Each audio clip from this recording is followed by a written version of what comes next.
안녕하세요. 저는 서울에 살고 있는 30대 중반 여자입니다. 최근에 제가 겪은 일에 대해 사연을 신청할지 말지 고민이 많았었는데요. 또다시 터진 사건이 고민 없이 글을 쓰게 만들었네요. 여러분들께서도 분명 공감해 주실 거라 생각합니다. 우선적으로 남편과 결혼 생활 2년 이후 문제가 하나둘 늘어나기 시작했는데 돈 때문에 엄청난 파장을 불러일으키게 되었고 결국 이혼까지 이어지고 말았습니다. 어느 날 시부모님께서 저희 집에 찾아오셨는데 필터를 거르지 않고 직설적으로 돈을 요구하셔서 많이 당황스러웠던 적이 있었어요. 그리고 그때부터 서로에 대한 감정에 많은 변화가 찾아오게 되었죠. 내가 그동안 제대로 된 거 하나 물으려고 얼마나 오랜 기간 참아왔는지 아니? 온갖 유혹 다 뿌리치고 노른자 땅에 내 집 하나 마련하려고 정말 많은 세월을 인내한 결과 이번에 원하는 아파트 청약에 당첨이 되었단다. 그런데 생각보다 그곳이 너무 과열 지역이다 보니 평당가가 꽤 비싸더라고. 그런데 너도 알다시피 우리 집안이 그렇게 부유한 것도 아니라서 자금이 생각보다 많이 모자랄 것 같더구나. 그래서 말인데 너희 사돈어른께 도움 좀 받을 수 있을까? 대출을 받기에는 솔직히 이자 부담도 있고 너무 아깝잖아. 무이자로 딱 7억 정도 빌려주시면 좋을 것 같은데 어떻게 생각하니? 갑자기요? 가족끼리 그렇게 큰 돈이 오고 가는 건 좀 문제가 있지 않을까요? 차라리 그냥 대출 받으시는 게 좋을 것 같은데. 돈보다 가족이 우선 아니니? 너희 사돈분들 이참에 소도 좀 팔고 자금 마련되면 내가 한번 찾아뵙겠다고 전해드리거라. 장인어른 돈 많으시잖아. 한우 농장도 엄청 크게 하시는데 그 정도 자금은 만들어 주실 수 있잖아. 우리가 한두 번 얼굴 볼 사이도 아니고 앞으로 평생 봐야 하는데 7억 때문에 얼굴 붉히면 되겠어? 당신이 옆에서 힘 좀 써봐. 이럴 때 우리 부모님께 점수도 좀 따면 얼마나 좋아? 쓸데없는 이자 나가는 게 얼마나 아까워. 그렇게 해줄 수 있지? 이건 내가 결정할 문제가 아닌 것 같은데. 부모님께서 항상 나한테 하신 말씀이 가족 간의 돈거래는 절대적으로 금기시해야 된다고 하셨거든. 좋았던 관계까지 깨질 수 있다고 하셨어. 그래서 이 문제는 신중하게 생각해 봐야 할 것 같아. 부모님께서도 그렇게 많은 돈을 가지고 계시지 않을 거야. 그리고 내가 부모님께 7억을 빌려달라는 것도 좀 그렇잖아. 그래서 지금 말도 꺼내지 않겠다는 거야? 시도는 해볼 수 있는 거 아니니? 앞으로 천천히 갚아나가면 되는데 뭐가 그렇게 걱정이니? 좋게 웃으면서 얘기할 때 우리 부탁을 들어주는 게 좋을 거다. 이왕 말 나온 김에 사돈분들께 전화해봐라. 시부모님께서는 기대에 찬 눈빛으로 저를 바라보고 계셨어요. 하지만 저는 부모님께 전화를 걸지 않았습니다. 그런데 남편은 얼굴을 붉히면서 왜 전화를 하지 않냐고 다짜고짜 화를 내기 시작했어요. 당연히 이유를 설명했지만 제 입장을 이해해주지 않았습니다. 몇 천만 원도 아니고 7억을 빌려달라는 건 그냥 아파트 한 채를 사주는 거나 다름없는데 그걸 저희 부모님께서 들어줄 이유는 없었어요. 제가 전화를 하지 않고 버티기 시작하자 결국 화를 내셨습니다. 지금 뭐 하는 짓이니? 우리가 그 돈을 먹겠다는 것도 아니고 이자 없이 갚겠다는 건데 지금 내 말을 무시하는 거야? 되든 안 되든 일단 전화 한 통 하라니까. 좋게 좋게 얘기하면 대충 알아먹어야지. 앞으로 결혼 생활 힘들어지고 싶은 거니? 장인어른, 잘 지내셨어요? 줘야 잘 지내줘. 이번에 저희 부모님 청약 당첨되신 거 알고 계시죠? 아무래도 그곳이 투자 가치가 높은 편이라 분양가도 상당히 높게 측정이 된 상태거든요.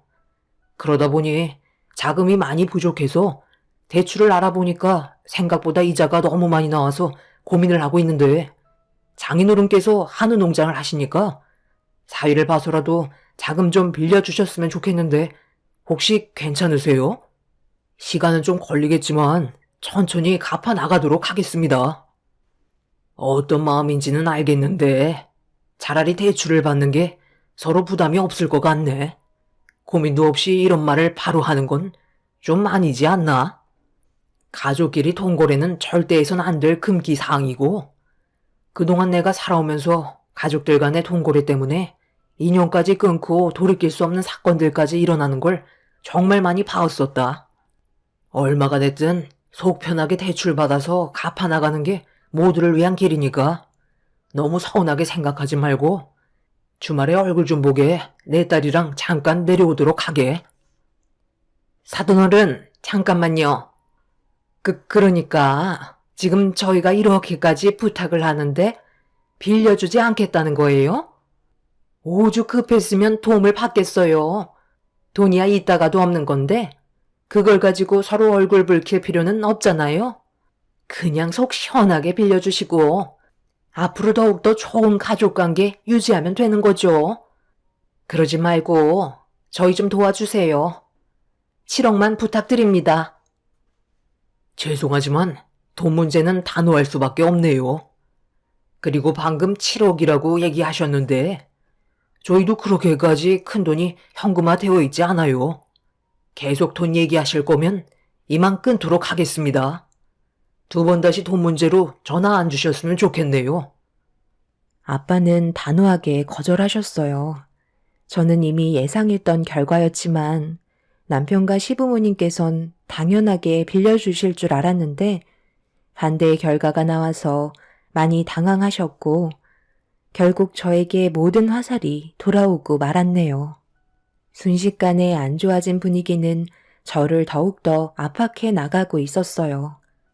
시모는 앞으로 시집 생활이 힘들어질 것 같다며 자리에서 일어나 현관문을 나서셨습니다. 시부는 저를 째려보시더니 아무 말 없이 자리에서 일어나셨고 남편을 따로 불러 밖으로 데리고 나갔어요. 한참의 시간 동안 들어오지 않던 남편은 집으로 다시 돌아오자마자 저에게 삿대질을 하면서 온갖 막말을 퍼붓기 시작했죠. 돈이 없으면 내가 말을 안 해. 충분히 얼마의 재산이 있는지 뻔히 알고 있는데 대놓고 우리 가족을 무시해? 부모님께서 이번 일로 장인어른한테 정말 많은 실망을 하셨다고. 가족 모두가 잘 되면 얼마나 좋아? 그게 그렇게 잘못된 거야? 당신 가족만 좋은 거지. 우리 부모님이 혜택 보는 건 하나도 없으시잖아. 내 말이 틀렸어? 몇천만 원도 아니고 어느 누가 가족이라고 7억을 바로 빌려줄 수 있겠어. 솔직히 일반 서민들 중에 7억 가지고 있는 사람들이 몇 명이나 있을 것 같은데? 너무 터무니없는 조건이고 빌려주고 안 빌려주는 건 우리 부모님 마음인데 그걸 왜 강요하시는지 모르겠네. 그렇다고 당신이 우리 부모님한테 엄청 잘하는 것도 아니잖아. 내가 가끔 친정에 갔다 오자고 몇 번이나 부탁하고 얘기해도 듣는 둥 마는 둥 하면서 우리 집안일에 관심이나 가지고 있었어? 아버님 어머님도 솔직히 몸보신하고 싶으실 때 우리 아빠 가게 가셔서는 소고기 왕창 드시고 단 한 번도 직접 결제한 적 없으시잖아. 그런데도 불만 한 번 표하지 않으셨는데 정작 당신이랑 아버님 어머님은 계속 우리 집안에 바라기만 하잖아? 내가 이런 문제로 몇 번이나 부모님께 불만을 털어놓은 적도 한두 번이 아니야. 하지만 아빠는 가족이라는 명분 하나 때문에 음식값도 받지 않으시고 오히려 더 잘해주시려 하는데 그런 노력은 조금도 보려하지 않고 7억을 안 빌려줬다고 지금 이 난리를 피워?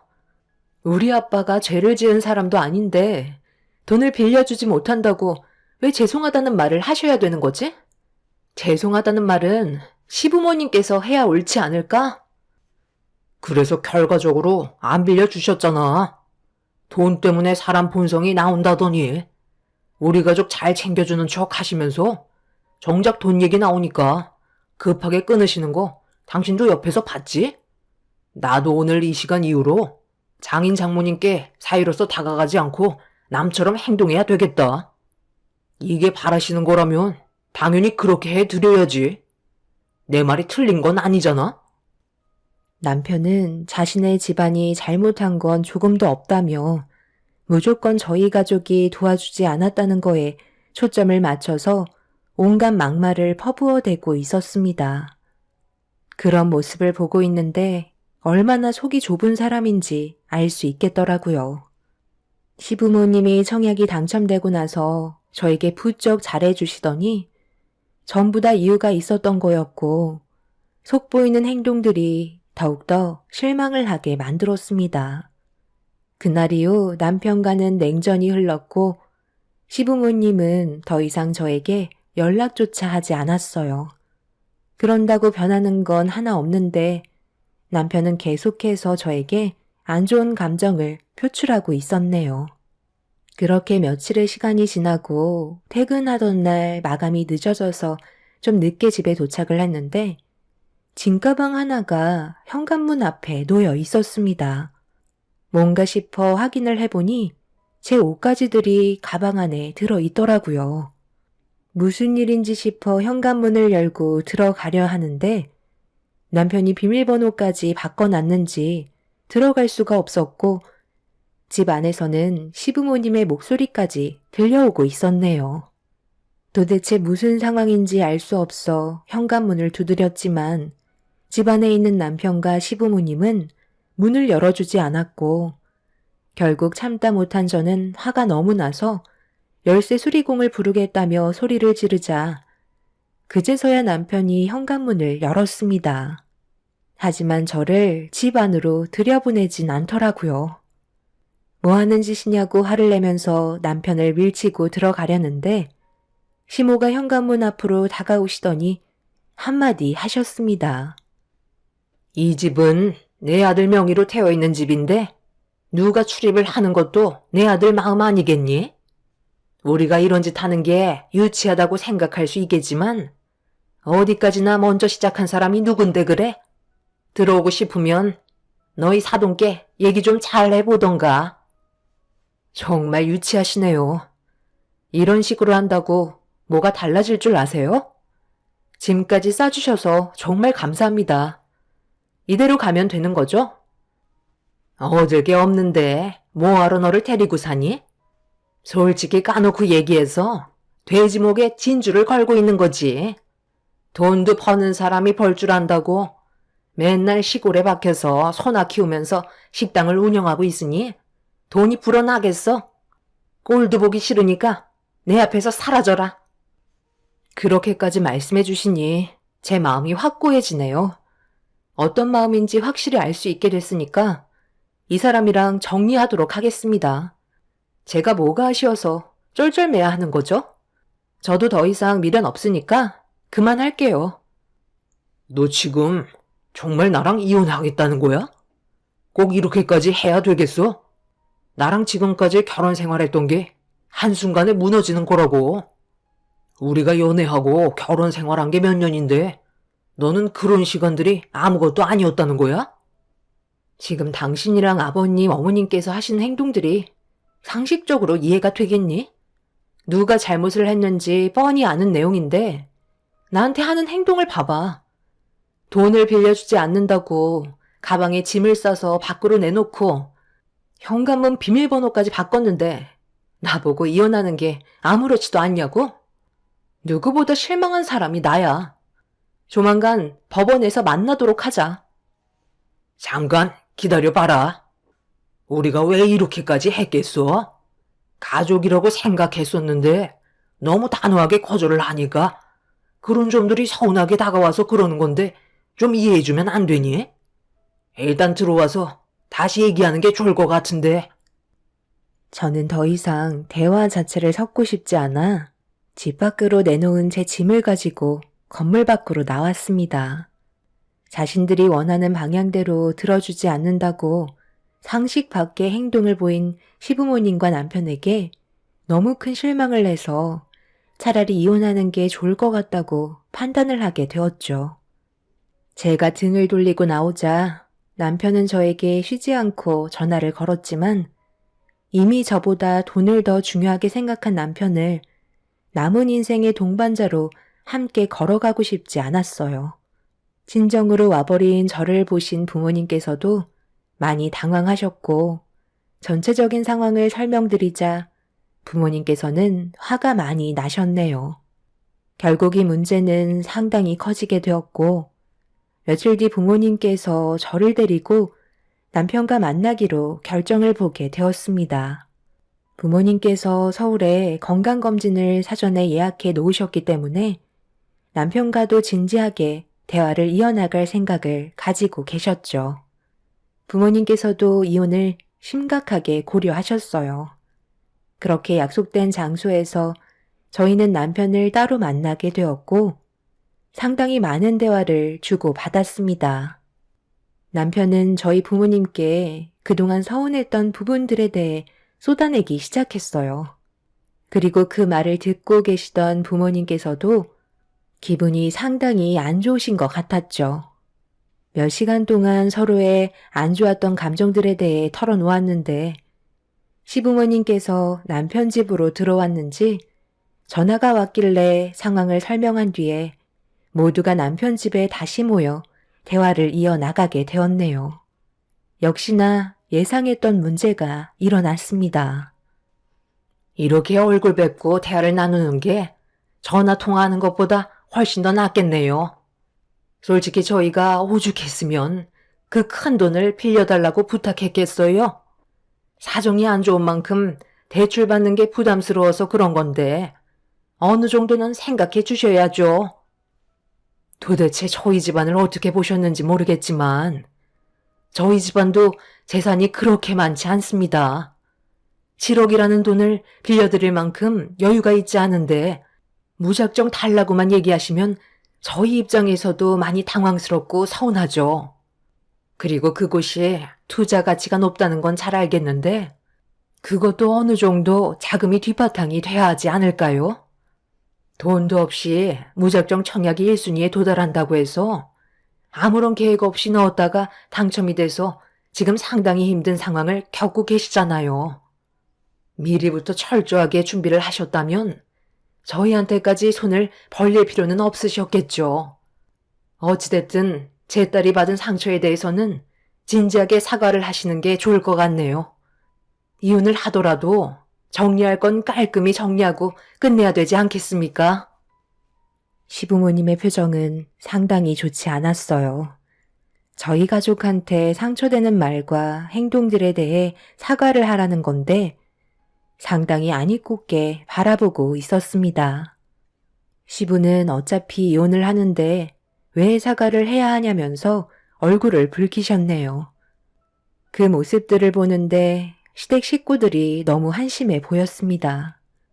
어떻게든 청약 당첨된 아파트 하나 잡아서 상당히 좋은 수익을 내려낸 욕심이 너무 보였고 집안 사정 고려하지 않고 무작정 달려든 모습들이 가족 간의 불화를 더 크게 만들고 말았네요. 아무것도 해결이 되지 않은 상태로 이혼을 결정하게 되었고 시부모님께서는 저희 가족과 더 이상 대화를 이어나가고 싶지 않다며 먼저 댁으로 돌아가셨습니다. 저도 방에 있는 짐을 챙겨서 나가려고 준비하고 있는데 남편이 방으로 들어오더니 갑자기 제 어깨를 잡으며 돌려 세웠어요. 그리곤 저를 보며 건넨 한마디에 더 이상 미련조차 남아있지 않게 되었죠. 당신 지금 뭐 하는 거야? 여기서 자고 갈 건 아니지? 장인 장모님까지 함께 주무실 생각이면 나는 곤란한데. 아까 엘리베이터 탈 때 봤지? 장인 장모님 몸에서 죽사 냄새가 올라오니까 여기 아파트 입주민이 인상을 찌푸리고 있었잖아. 솔직히 지금 집안에 축사 냄새가 진동을 하고 있다고. 괜히 쓸데없는 소문 퍼져서 집값 떨어질 수도 있으니까. 여기 근처에 숙박업소 싸고 좋은 데 많거든. 저기 골목으로 들어가다 보면 여인숙 있어. 외국인 노동자들이나 노숙자들 숙박하는 곳인데 어차피 다음날 검진 받으러 병원에 가신다며. 그럼 대충 눈만 붙이면 되는 거잖아. 1인당 2만 원 정도 한다니까 당신까지 합쳐서 6만 원이면 되겠네. 이 집을 팔아서 우리 부모님 아파트에 넣을 거거든. 어차피 이 아파트는 내 거니까 알아서 해도 되는 거잖아. 내 말 무슨 뜻인지 알아들었으면 이제 그만 나가줬으면 좋겠어. 당신 짐도 빠른 시일 내에 빼줄 수 있지? 내가 당신처럼 쓰레기 같은 놈이랑 여태껏까지 살았다는 게 너무 끔찍하다. 우리가 언제 당신 집에서 자겠다고 했어? 그런 말 하지도 않았는데 우리 부모님을 여인숙으로 모시라고? 아무리 이혼을 앞두고 남이 될 거라곤 하지만 기본적으로 도리는 해야지. 우리한테 그동안 얻어먹은 것들만 해도 금전적으로 따지고 들면 얼마나 많은데 몸도 안 좋으신 우리 부모님을 2만 원짜리 여인숙에 모시라고? 이혼하는 순간 2번 다시 얼굴 볼 일 없었으면 좋겠다. 남편에게 너무 큰 충격을 받은 저는 더 이상 할 말이 없었어요. 아무리 이혼을 한다 해도 2만 원짜리 여인숙이 있다면서 그곳에서 자라는 게 말이 된다고 생각하시나요? 어차피 남편과 한 공간에서 잠을 청할 생각도 없었지만 부모님 몸에서 축사 냄새가 난다고 집값 떨어질 걱정을 하는 남편의 모습에 너무 정 떨어졌었네요. 결국 저희가 돈을 해주지 않으니 이혼을 결정한 건 자기 부모님 청약 당첨된 아파트 중도금 내려고 집을 처분하려는 걸 확실하게 알 수 있었습니다. 대출은 받고 싶지 않고 돈은 마련해야 되는데 당장 돈이 나올 곳이 없으니 자기 아들 집이라도 빼서 넣고 싶었던 거겠죠.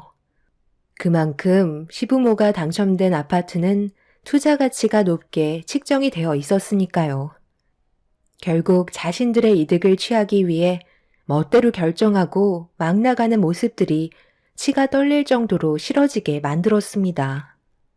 저는 결국 남편과 이혼을 하게 되었고 2번 다시 마주치지 않길 바랐어요.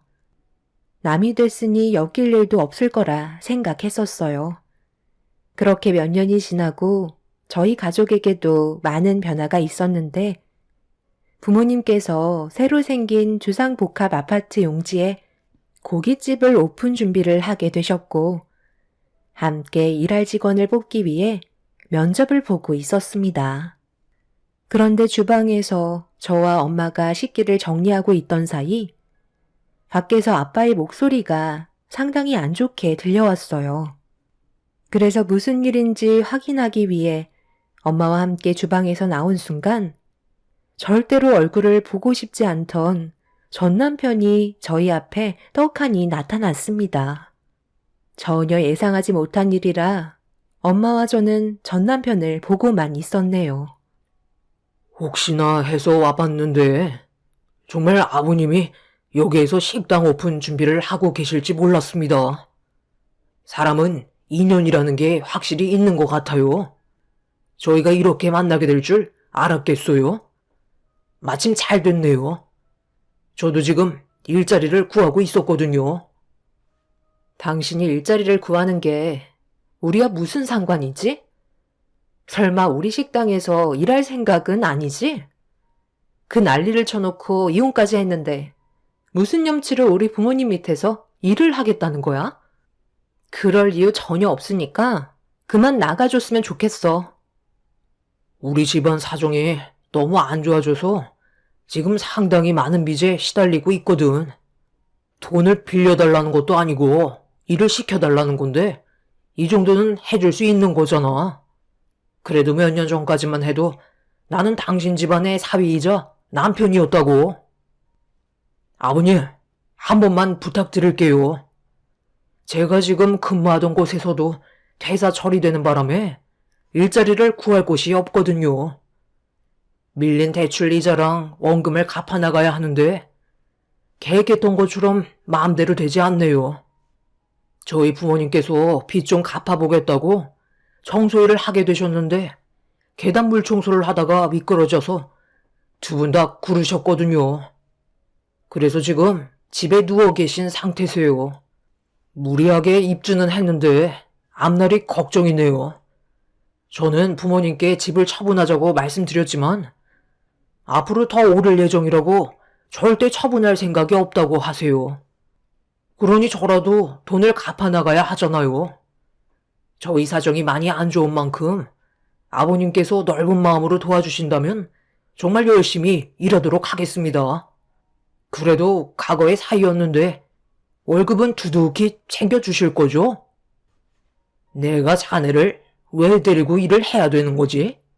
지금 한 공간에 있는 것 자체로도 불편한데 뭐하러 그런 걸 감수하면서까지 자네를 데리고 식당을 운영해야 되는지 이유를 찾지 못하겠네.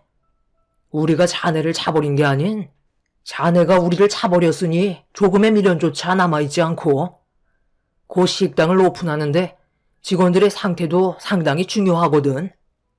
그런데 자네의 상태는 누가 봐도 정상적이지 않아 보이는데 혹시 자네 하루도 빠짐없이 술을 마시고 있는 거야? 온몸에서 술이 쩐 냄새가 나는구먼. 이런 몸 상태로 뭘 하겠다는 거야? 괜히 영업 방해하지 말고 그만 나가주게. 내 눈에 흙이 들어와도 자네를 받아줄 일은 없을 걸세. 정말 너무하시네요. 저희 집안 사정이 안 좋아서 부탁까지 하는 건데 어떻게 고민도 하지 않으시고 결정하실 수 있는 거죠? 일을 시켜주실 때까지 절대 나가지 않을 거니까 그런 줄 아세요. 영업방해가 뭔지 보여줘요? 그냥 이 자리에 들어눕겠습니다. 남편은 과거에 제가 알고 있던 사람보다 더 쓰레기가 되어버렸어요. 부모님께서는 이미 폐인이 되어버린 남편을 보고 한숨을 내쉬면서 경찰에 영업방해죄로 신고를 하게 되었습니다. 남편은 결국 난리를 치다가 경찰에게 연행이 되었지만 문제는 다음 날엔 전 시부모와 함께 저희 식당을 찾아왔네요. 시모는 휠체어에 타고 있었고 시부는 허리에 복대를 한 채 목발에 의지해선 힘겹게 식당 문을 열고 들어왔습니다. 정신없이 오픈 준비를 하고 있는데 그 사람들 때문에 저희가 계속해서 피해를 보게 되자 아빠는 화가 머리끝까지 올라와 버리셨어요. 돈 날 곳이라고 생각한 그 사람들은 빈대처럼 붙어서는 절대 떨어질 생각을 하지 않았습니다. 결국 식당에서 한바탕 난리가 나게 되었고 경찰의 도움으로 겨우 상황을 마무리 지었지만 그 사람들은 조만간 또다시 찾아오겠다며 저희를 괴롭히려 하고 있네요. 경찰에게 접근 금지 신청을 하게 되었고 건물을 관리하고 계신 경비 아저씨께 부탁을 해서 그 사람들을 절대로 들어오지 못하게 막아놓은 상태입니다. 자기 기준에 맞지 않는 집에 들어가 유지조차 하지 못하면서 끝까지 잡고 늘어지고 있는 모습을 보고 있는데 너무 무식한 것 같네요. 지금 현재 저희 식당은 오픈을 한 상태이고 문제없이 장사가 잘 되고 있지만 그 사람들 때문에 매일 신경을 쓰고 있습니다. 며칠 전에는 저희 건물 앞에서 경비가 막아서자 한바탕 난리가 난 적이 있었어요. 괜히 저희 때문에 경비분들이 고생을 하시는 것 같아 식당에 초대해서 음식을 대접해 드렸었네요. 앞으로 계속 이런 식으로 살아야 되는 건지 걱정이에요. 경비분께서 하신 말을 들어보면 빚을 감당할 수 없어서 집을 어쩔 수 없이 처분해야 될 상황이라고 하네요. 하루빨리 그 사람들이 저희 눈앞에 사라졌으면 좋겠습니다. 돈 때문에 이렇게까지 될 줄 꿈에도 상상 못했어요. 제 사연 들어주신 분들께서도 돈 때문에 가족과의 관계에 금이 간 적이 있으신가요? 사람의 관계는 한 치 앞도 모르는 것 같아요. 저희 가족이 앞으로 어떻게 하면 좋을지 현명한 답변 부탁드립니다. 감사합니다. 안녕하세요. 저는 60대 초반 여자입니다. 요즘 세상이 좋아져서 생활의 불편함을 해결할 수 있을 만큼 도움을 받을 수 있다는 거에 감사함을 느끼고 있습니다. 저는 몇 년 전에 유전자 변형으로 인한 청각장애 판정을 받게 되었고 현재 인공와우라는 청각 수술을 받아 다시 세상과의 소통을 시작할 수 있게 되었습니다. 그리고 청각 수술이 저에게 많은 변화를 가져오게 만들었죠. 처음부터 저는 청각에 문제가 생긴 게 아니기 때문에 어느 날 갑자기 주변의 소리나 대화를 주고받을 때 들리는 목소리가 너무 작게 들려 피곤해서 나타나는 증상인 줄 알았어요. 그런데 하루가 다르게 제 귀는 먹먹한 느낌이 들었고 바쁜 일상 때문에 한동안 병원을 찾지 못하고 지나가다가 어느 순간부터 주변의 소리를 전혀 듣지 못하게 되었습니다. 그때 정말 무언가 덜컥 내려앉는 느낌이 들었었죠. 너무 혼란스럽고 무서워서 급하게 병원을 찾아 검사를 받았을 때 저는 청각의 기능을 거의 상실한 상태였습니다. 의사는 여러 가지 방법을 알려주셨고 보청기의 도움을 받으면 그래도 어느 정도는 소통이 가능하다는 말에 당장 급하게 수술을 결정하기보다는 보청기로 생활하는 걸 선택하게 되었었죠. 정말 다행이었던 건 보청기 덕분에 한시름 놓을 수 있었고 제 귀에 문제가 생겼다는 소식을 듣게 된 딸은 급하게 집으로 달려와 저를 보자마자 눈물을 쏟아냈습니다. 저도 놀랄 정도였는데 딸은 저보다 더 놀란 것 같아 너무 마음이 안 좋았어요. 시간이 지날수록 점점 들리지 않게 될 거라는 의사의 진단에 대해 알려주었고 딸도 수술에 대해서는 조심스러워하는 것 같아 보였습니다. 저도 걱정이 되긴 했었죠. 아무래도 수술 후 부작용이라는 게 아예 없는 건 아니었기 때문에 최대한 신중할 필요가 있었습니다. 그래서 보청기의 도움을 거의 받지 못할 경우 청각 수술을 그때 하기로 결정하게 되었네요. 딸은 지방에서 일을 하기 때문에 저와 자주 얼굴을 볼 수 있는 사이는 아니었어요. 저희 둘 다 너무 바쁜 생활을 보내고 있었죠. 남편이 암으로 세상을 떠난 지 10년 가까이 되면서 저희의 삶에도 많은 변화가 찾아왔었는데요. 저는 식당에서 일을 하고 딸은 지방에서 자신이 원하는 회사에 들어가 열심히 일을 하고 있었기 때문에 한 달에 한 번 얼굴 보는 것도 쉽지만은 않았습니다. 그래도 통화는 자주 했었기 때문에 크게 외롭다고 느껴본 적은 없었는데 몸에 문제가 생기기 시작하면서 또 다른 예상치 못했던 일들이 펼쳐질까봐 걱정은 하고 있었습니다. 딸은 지방에서 하는 일을 그만두고 올라오겠다는 말을 했지만 보청기 도움을 받고 있었기 때문에 생활에 불편함이 크게 없는 만큼 딸이 잘 다니던 회사까지 그만두는 건 아니라고 생각했고 대신 그날 이후 딸은 주말마다 저를 보려고 지방에서 자주 올라와 주었네요. 그렇게 생활한 지 몇 년이 지났을 시점에 더 이상 보청기의 도움을 받는 게 힘들 것 같다는 느낌을 계속해서 받기 시작했어요. 점점 기머거리가 되어가고 있다는 걸 느끼고 있었죠. 처음에는 정말 당황스러웠었는데 현실을 받아들이고 살다 보니 어느새 적응하며 살고 있어서 크게 두렵거나 하지 않았습니다. 불편한 게 있다면 몇 년 전에는 한 번 정도 되물었다면 지금은 상대방의 입을 안 보고 대화를 하게 된다면 몇 번이고 되물어야 하는 상황이 생기게 되었죠. 보청기를 끼고도 그 정도였기 때문에 보청기를 귀에서 뺀다면 누군가 제 옆에서 말을 해도 전혀 듣지 못하는 장애를 가지게 되었습니다. 제 몸은 시간이 지날수록 변하고 있다는 걸 딸에게는 표현하고 싶지 않았고 걱정하는 모습을 보는 것도 원하지 않았습니다. 의사는 보청기에 도움을 받지 못할 정도가 되었다면 수술을 고려해보는 게 좋을 것 같다는 말을 해주셨고 저도 어느 정도는 마음의 준비를 하고 있었네요. 주변에서 수술 경험을 들어보면 수술 후 부작용을 겪고 있는 사람은 극히 드물었기 때문에 저도 계획을 시작하게 되었고 주말에 딸이 저를 보러 올라오면 수술에 대해 얘기하는 게 좋을 것 같다고 판단하게 되었어요. 그렇게 주말에 올라온 딸과 함께 저녁을 먹으며 대화를 시작했고, 제 고민을 털어놓으려는 순간 딸이 먼저 저에게 뱉은 한마디에 저는 수술을 하겠다는 계획을 선뜻 말하지 못했습니다.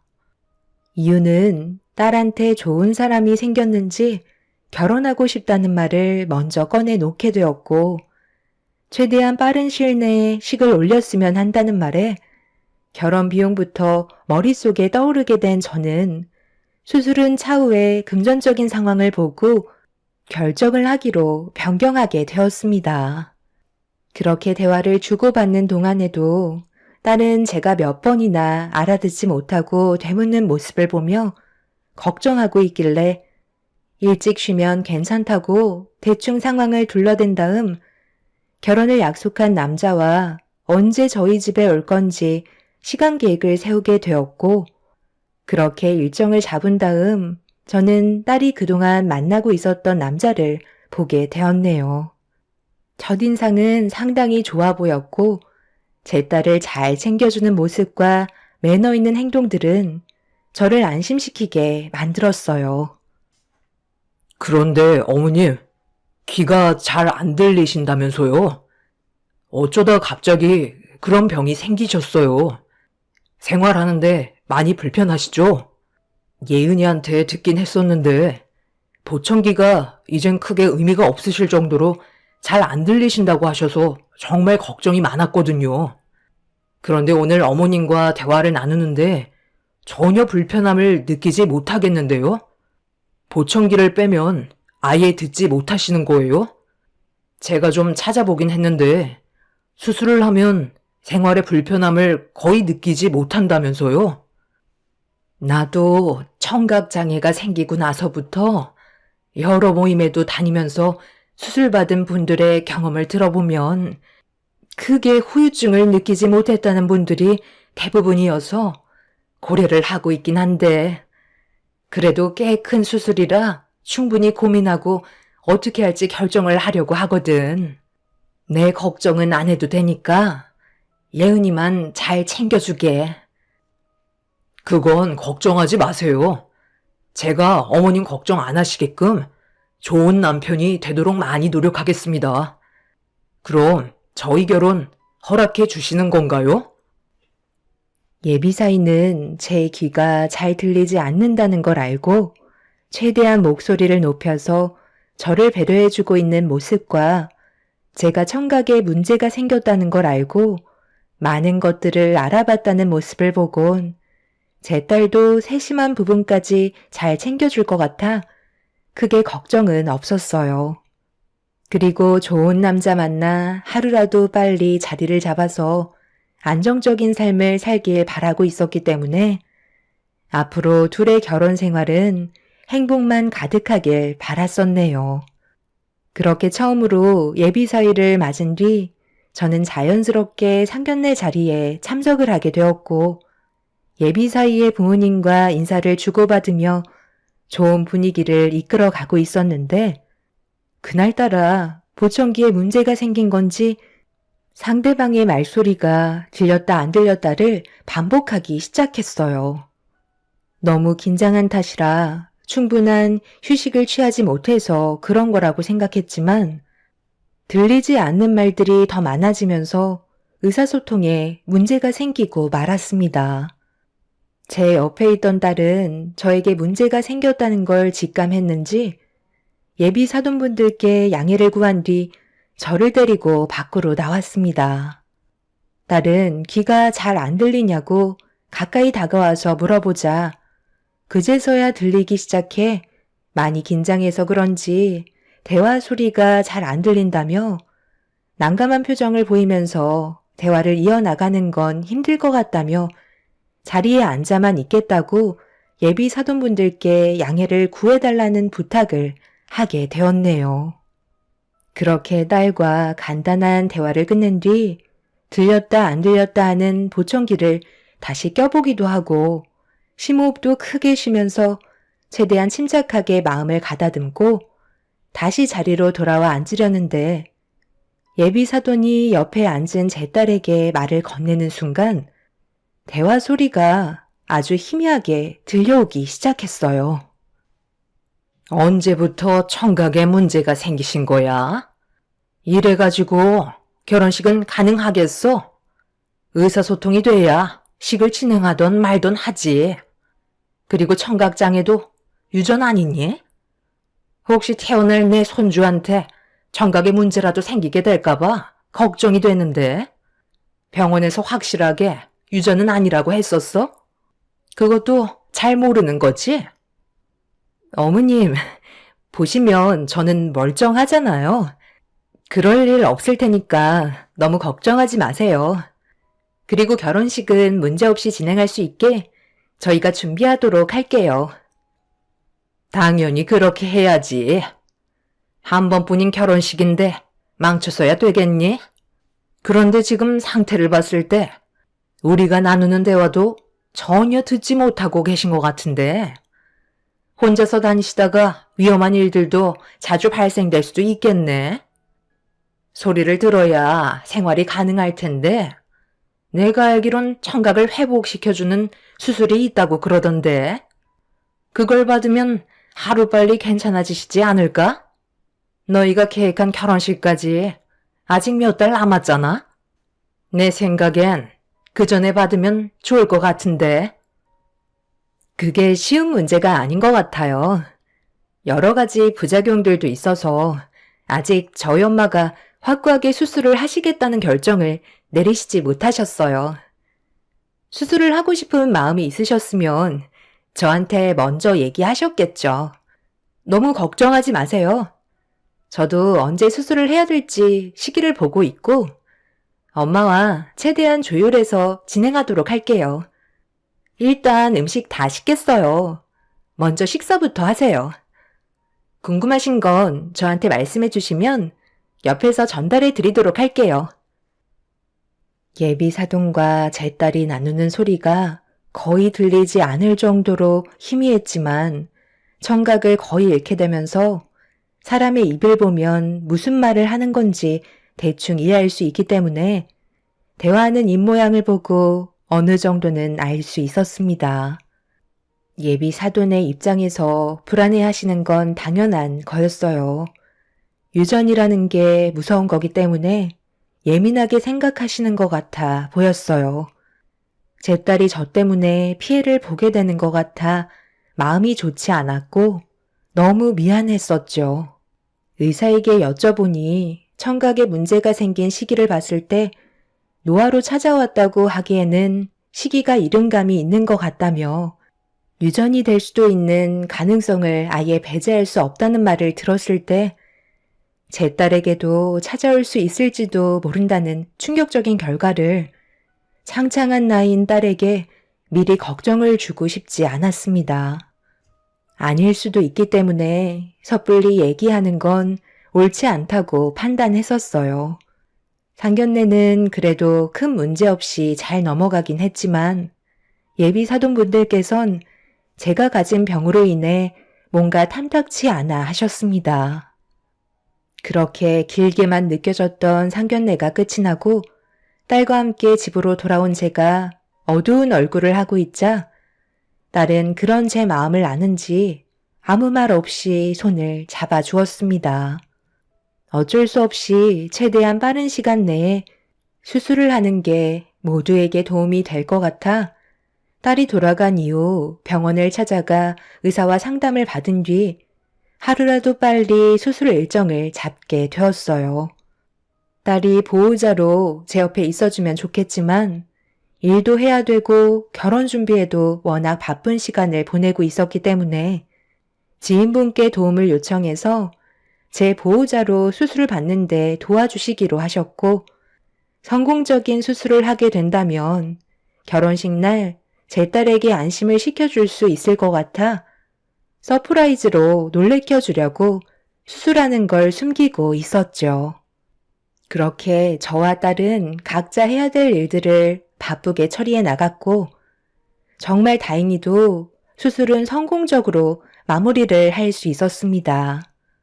그렇게 수술 후 몇 주가 지나고 완전히 치유된 걸 확인한 이후부터 전문 청각사의 도움을 받아 달팽이관에 이식된 전극의 소리를 저에게 맞게 조율을 하기 시작했고, 일주일에 한 번씩 조율을 시행해서 한 달 정도의 기간 동안 저에게 맞는 소리로 조율을 하게 되었어요. 딸은 제가 수술을 받은 사실을 모른 상태에서 바쁜 시간 쪼개가며 저를 보러 오려 했지만 일이 많이 바빠서 결혼식 날 보는 게 좋을 것 같다며 최대한 저를 신경 쓰지 않게 배려해 주었네요. 그렇게 몇 달간 적응하는 시간을 가지게 되었고 보청기가 없어도 소리를 들을 수 있게 되었습니다. 수술 이후 후유증이 아예 없는 건 아니었지만 약간의 두통 빼곤 크게 문제될 만한 몸의 증상은 없었어요. 타인의 도움이 없어도 될 만큼 생활의 불편함을 느끼지 못했고 그렇게 딸의 결혼식 전에 수술을 완벽하게 끝낼 수 있게 되었네요. 듣지 못해 답답했던 일상들의 불편함이 없어지니 너무 행복했고 이 소식을 딸에게 최대한 빨리 알려주고 싶었습니다. 그렇게 결혼식 날이 다가오게 되었고 저는 지인과 함께 딸의 결혼식을 참석하게 되었죠. 결혼식장은 북적이는 사람들로 정신이 없었는데 신부 대기실에 제 딸이 들어가는 모습을 보곤 서둘러 수술 받은 걸 보여주려고 급하게 걸음을 재촉하며 뒤따라가고 있던 그 순간 예비 사부인이 사위를 데리고 심각한 얼굴을 하며 어디론가 걸어가길래 저도 모르게 그 뒤를 따라가게 되었는데 둘이 나눈 대화가 제 귀로 들린 순간 입을 다물지 못할 정도로 어마어마한 소리에 온몸이 떨리고 말았습니다. 제가 감당하기에는 너무나도 충격적인 일들이었네요. 그 말이 사실이야? 정말 새아가가 그렇게 얘기했단 말이야? 만약 계획대로만 된다면 우리는 큰 어려움 없이 큰 돈을 벌 수 있게 되는 거네. 그렇다니까요. 이번 결혼식 끝나고 신혼여행 다녀오면 2박 3일 정도 양가 집안 여행 계획 잡혀 있으니까 그때 예은이랑 계획했던 거 실수 없이 준비하면 될 것 같아요. 저희가 몇 달 동안 주위에 CCTV가 있는지 전부 다 확인해 봤는데 아무것도 없었거든요. 실패할 수가 없는 계획이니까 걱정하지 마세요. 그리고 아직 시작도 안 했는데 벌써부터 이런 일 가지고 불안해하시면 어떡해요? 예은이가 장모님이 세상 떠나시면 생명보험금으로 한 3억 정도는 들어온다고 한 것 같아요. 저희 둘이 형편도 좋지 않은데 그 정도 돈이면 정말 큰 돈인데 많은 도움이 될 수 있잖아요. 어차피 귀도 안 들리시니까 만들어낼 수 있는 이유는 정말 많고 이번에 상황이 여의치 않아서 실패한다 해도 기회는 언제든지 있으니 너무 걱정하지 마세요. 저희가 계획한 대로만 따라주시면 될 것 같아요. 그런데 이제 곧 결혼식 시작할 때 됐는데 장모님은 도대체 왜 안 오시는 거지? 연락받은 거 없죠? 신부 대기실에 한번 가볼게요.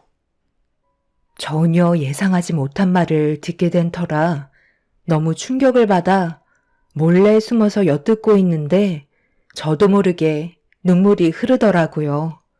그동안 한평생 키워온 자식이 저에게 들어져 있던 생명보험금이 탐이 나서 말도 안 되는 계획을 세웠다는 거에 너무 큰 배신감을 느끼고 말았어요. 남편이 세상을 떠나고 혹시 모를 일을 대비해 제가 무슨 문제라도 생겼을 시 제 딸에게 조금이나마 도움이 되고자 딸의 도움을 받아 생명보험을 들었었는데 갑자기 귀가 안 들린다고 했을 때부터 딸은 겉으로 표현하지 않고 속으로 모든 걸 계획하고 있었다는 거에 온몸에 소름이 돋기 시작했습니다. 아무리 저희 집안이 부유하지 못하고 벌어모은 돈이 많지 않지만 그래도 행복하게 살아왔었다고 생각했었는데 딸은 그게 아니었던 것 같아 보였어요. 너무 화가 난 저는 후들거리는 다리를 힘겹게 일으켜 세운 뒤 천천히 걸음을 옮겨 신부 대기실의 문을 열고 들어갔습니다.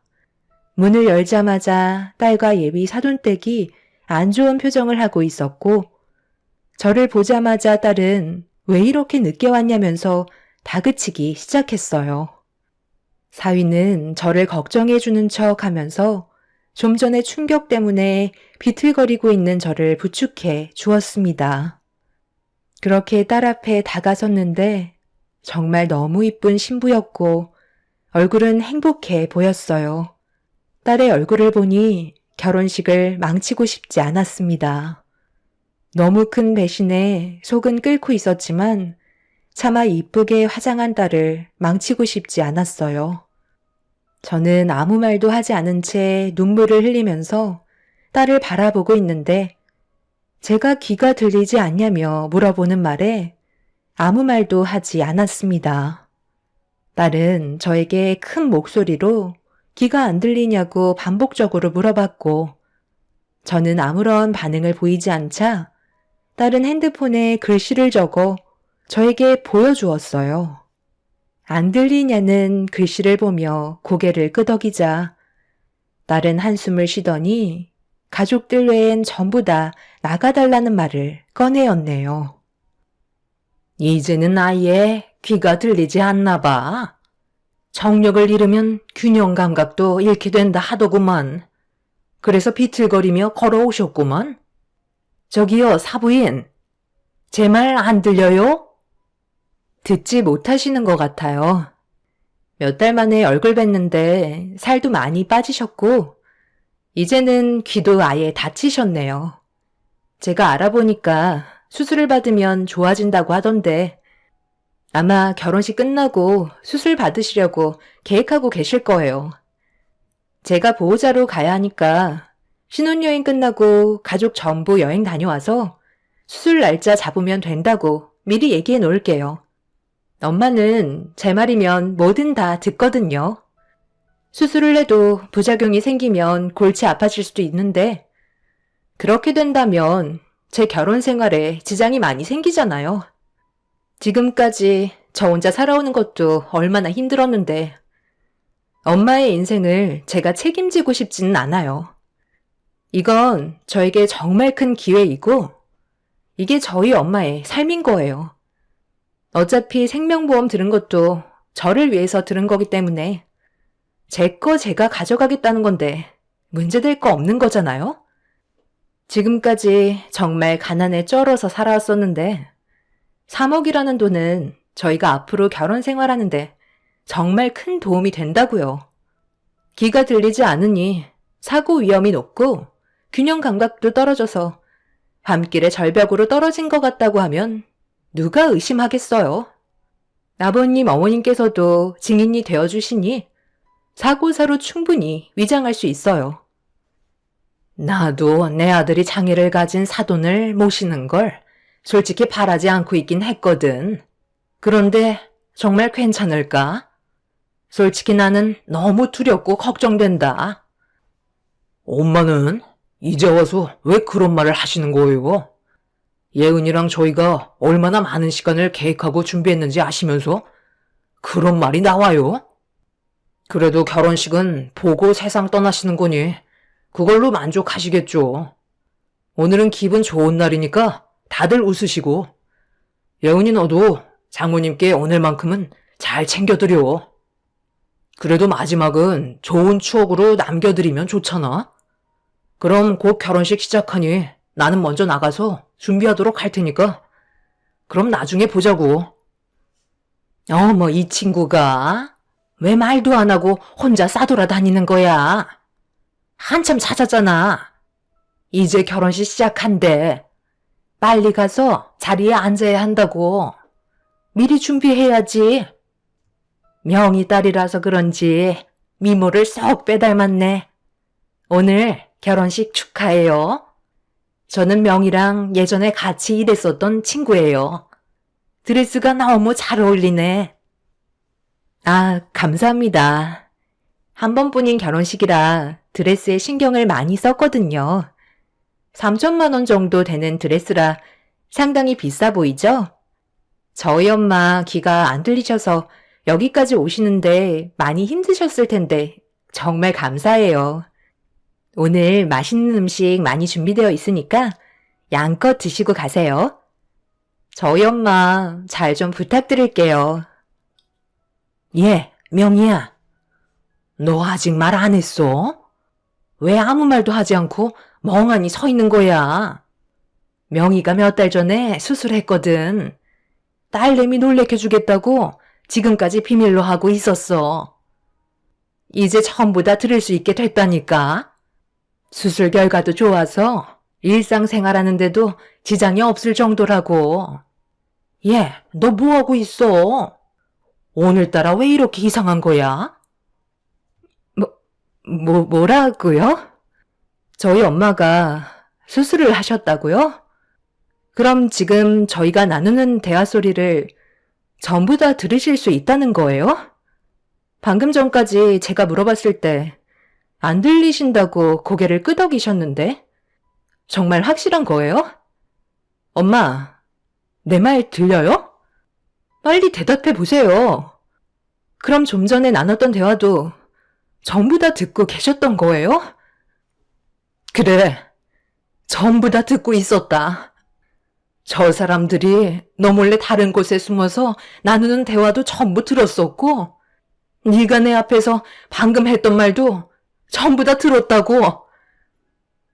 딸이 저를 보며 사색이 된 얼굴로 물어보는 말에 대답을 하기 시작하자 자리를 지키고 있던 예비 사돈댁과 문 앞에 있던 예비 사위는 경악을 했고 딸은 상당한 충격을 받았는지 의자에 털썩 주저앉아 저를 멍하니 바라보고 있었습니다.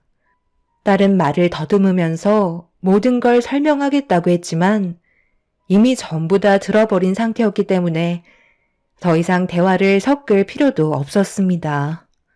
몸을 돌려 식장을 나가려고 하자 딸이 저를 붙잡더니 일단 결혼식은 끝내고 다시 얘기하자면서 해명할 기회를 달라고 애원했지만 이미 저는 너무 큰 배신을 느꼈기 때문에 더 이상 딸의 얼굴을 보고 싶지 않았어요.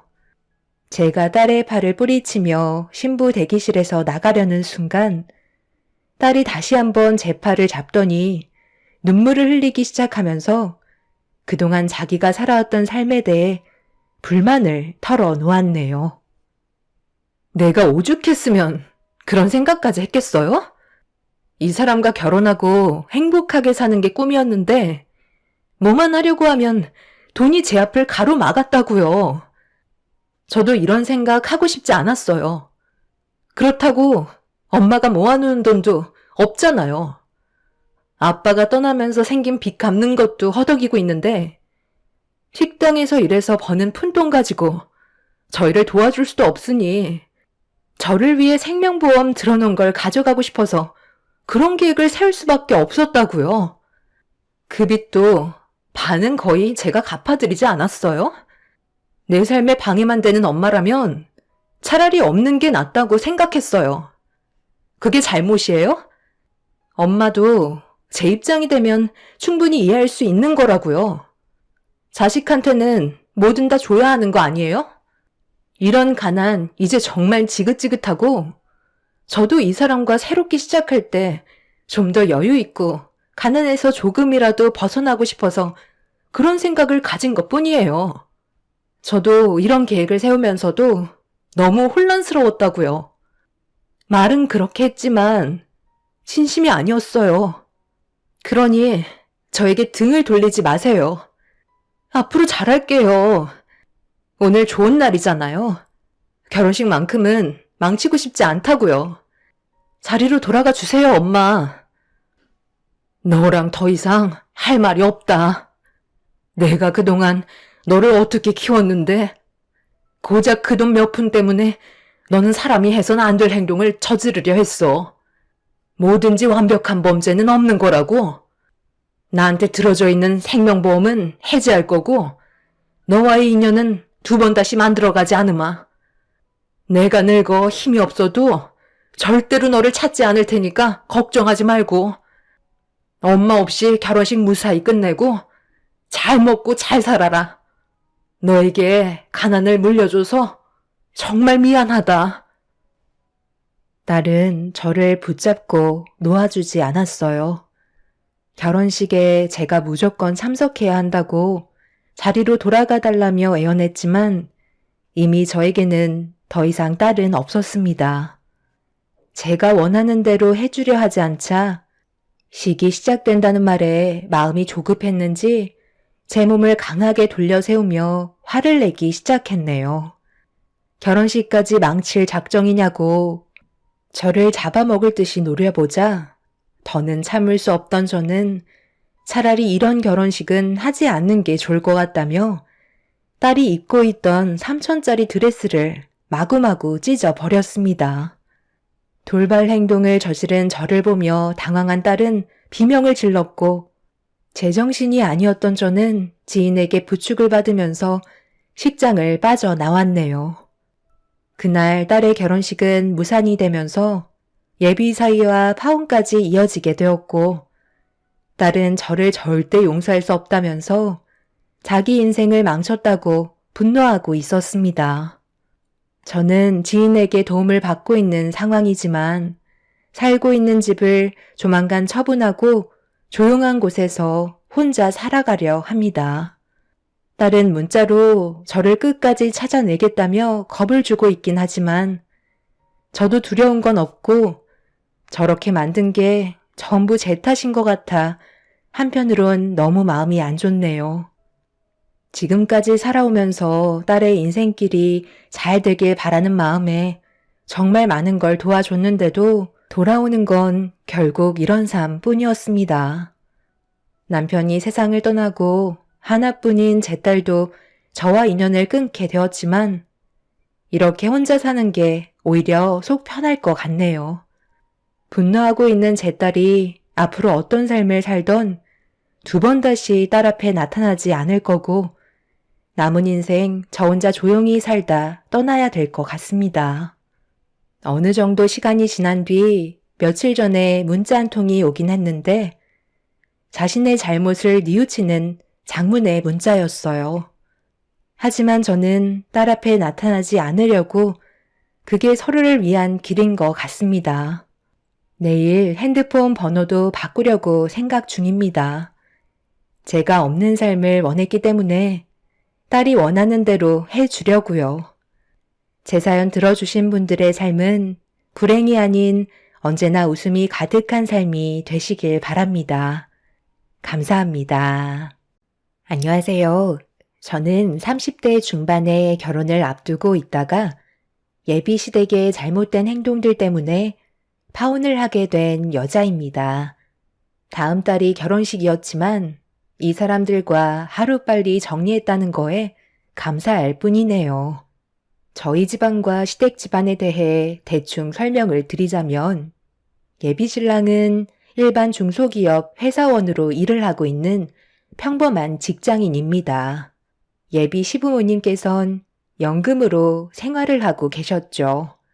그리고 예비 시동생은 생산직에서 일을 하면서 집안의 생활비를 보태고 있었어요.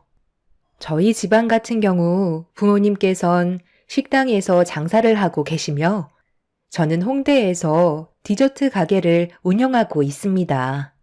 부모님의 도움으로 가게를 차렸지만 지금은 부모님께 빌렸던 금전적인 부분에 대해서는 전부 다 정리가 된 상태죠. 예비 신랑 회사가 저희 매장 근처인데 단골 손님으로 자주 찾아왔었고 처음 매장을 오픈했을 당시 여러 가지로 어려움이 많았었는데 단골이 된 예비 신랑이 가끔 일손을 도와주었었죠. 그렇게 시작된 인연이 좋은 관계로 발전하게 되면서 저희는 연인 사이로 이어질 수 있었어요. 그렇게 양가 집안 상견례까지 전부 다 끝마치고 결혼식만 앞둔 상태였죠. 그런데 결혼식장에 아직 발도 들이지 않았는데 시댁 식구들은 도를 넘은 행동들을 반복적으로 보이고 있었습니다. 처음엔 그러려니 했지만 무슨 생각으로 이런 행동을 보이는지 이해를 할 수 없었죠. 아무리 시댁 집안의 식구가 된다 해도 적당히 하면 이해하겠지만 다들 하나같이 저희 디저트 매장을 망하게 하려는 것 같아 보였어요. 처음 시작은 예비 시모가 저희 매장에 처음으로 구경 오셨을 때 커피와 디저트를 시키시고 자리에 앉으셨어요. 그때가 점심시간이라 정신이 없어서 잘 챙겨드리지 못한 죄송한 마음 때문에 디저트 값을 받지 않으려 했었는데 돈거래는 확실하게 해야 된다면서 결제를 하고 돌아가셨어요. 그때만 해도 정말 괜찮은 분이신 줄 알았습니다. 하지만 그건 약간의 밑밥 깔기 용이라는 걸 뒤늦게서야 알게 되었던 거죠. 예비 시모가 다녀가신 이후 며칠이 지나고 그날도 별일 없이 점심시간 때 몰려오시는 손님들께 한 차례 정신없이 디저트 판매를 한 뒤 한숨 쉬고 있었는데 시모가 매장 문을 열고 고개를 내미셨어요. 저기 들어가도 되나? 일부러 한가한 시간 맞춰서 온 건데 자리가 꽤 많이 필요하거든. 괜찮다면 여기서 모임을 좀 가지고 싶은데 자리가 여유 있을까? 아, 어머님 오셨어요? 지금은 점심시간이 지나서 손님들이 한 차례에 빠진 상태라 여유가 있어서 괜찮아요. 2층에는 자리가 많이 비어 있으니 올라가시면 될 것 같아요. 나는 이런 거 잘 모르니까 무난한 맛으로 몇 개 올려주면 괜찮을 것 같은데 과일 주스도 여러 가지 종류로 좀 부탁하고 알아서 챙겨줄 수 있는 거지? 네, 그럼요. 저희 매장에서 제일 판매가 많은 것들로 올려드릴 테니 걱정하지 마시고 올라가 계세요. 몇 분이신지만 알면 될 것 같은데요. 예비 시모가 매장 문을 활짝 여시면서 지인분들께 서둘러 들어오라며 손짓을 하셨어요. 그런데 생각보다 상당히 많은 분들께서 들어오셨고 20명 정도 2층으로 올라가셨습니다. 인원수에 맞춰 몇 개의 디저트와 과일 주스를 정신없이 만들어 올려드린 뒤 즐거운 시간 보내시라고 인사를 드리면서 1층으로 다시 내려왔었죠. 시모는 저보고 들으라는 것 마냥 큰 소리로 디저트 매장 사장이 예비 며느리라면서 쉬지 않고 자랑을 늘어놓으셨는데 그때부터 정신없이 디저트를 가지고 올라가야만 했습니다. 인원수도 상당히 많은 편인데 어찌나 빨리 드시던지 디저트를 만드는 족족 올려보내 드려야만 했었죠. 예비 시모는 쉬지 않고 제 자랑을 하며 예비 며느리 하나는 정말 잘 뒀다고 입에 침이 마를 정도로 쉬지 않고 좋은 말씀을 많이 해 주셨습니다. 그렇게 몇 시간 동안 계시다가 어느 정도 만족하셨는지 한두 분 자리에서 일어나셨어요. 저를 보며 칭찬을 아끼지 않으셨고 저는 한 분 한 분 깍듯하게 인사를 드렸습니다. 그런데 여기에서 약간의 문제가 생기고 말았어요. 시모가 저에게 웃으면서 이번 결혼식 때 와주실 분들이라며 앞으로 자주 보게 될 분들이니 예비 시모와 함께 오지 않아도 잘 좀 챙겨주라고 제 손을 잡아주신 뒤 결제 금액이 얼마 정도가 나왔냐고 물어보시길래 40만 원 정도 나왔지만 30만 원만 결제해 주셔도 된다며 배려를 해 드렸었죠. 뭐? 40만 원? 아니, 디저트 몇 개 먹지도 않았는데 40만 원이나 나왔단 말이야? 우리가 인원수도 많긴 했었지만 여기 디저트 가격이 상당히 비싼 편에 속하나 봐. 아, 저희는 매장에서 전부 다 직접 만들거든요. 그리고 재료 또한 고가의 재료만 쓰다 보니 이것저것 따지고 보면 다른 디저트 매장들보다 많이 저렴한 편이에요. 그래서 손님들께서도 부담 없이 드시는 편이고요. 저번에 혼자 오셨을 때 너무 정신없어서 잘 챙겨드리지 못해 마음이 불편했었거든요. 그래서 제가 서비스로 더 드린 것도 있으니까 30만 원만 결제해 주시면 될 것 같아요. 자주 놀러 오세요. 어머님, 갑자기 왜 그러세요? 무슨 문제라도 있으신 거예요? 표정이 안 좋으세요. 아니. 혹시 오늘 우리가 먹은 거 외상할 수 있나? 내가 깜빡하고 지갑을 안 가져왔네. 내가 정신을 어디다 두고 다니는지 요즘 들어 계속 이러네. 지갑을 식탁 테이블에 놓고 온 것 같다. 오늘만 오는 것도 아니고 며칠 있다가 다시 올 테니까 오늘만 외상으로 달아줬으면 좋을 것 같은데 괜찮지? 솔직히 여기에서 어느 누가 안 돼요. 저희도 디저트 매장을 운영해야 되기 때문에 30만 원 당장 결제해달라고 어떻게 얘기할 수 있겠어요. 앞으로도 자주 오실 것 같아서 나중에 결제해달라고 보내드리게 되었죠.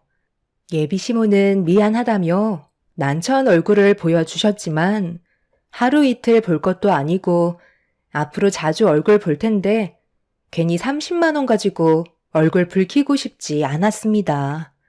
최대한 웃으면서 좋게 보내드렸었죠.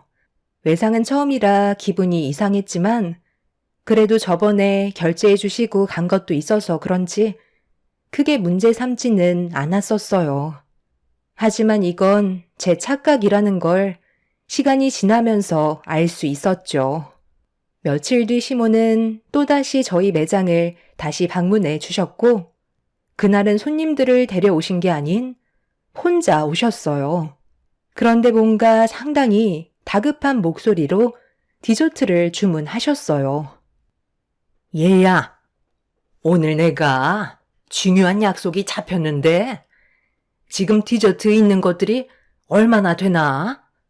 최대한 많이 준비해주면 좋을 것 같은데 음료는 필요 없고 케이크 종류로만 포장을 해주면 될 것 같다.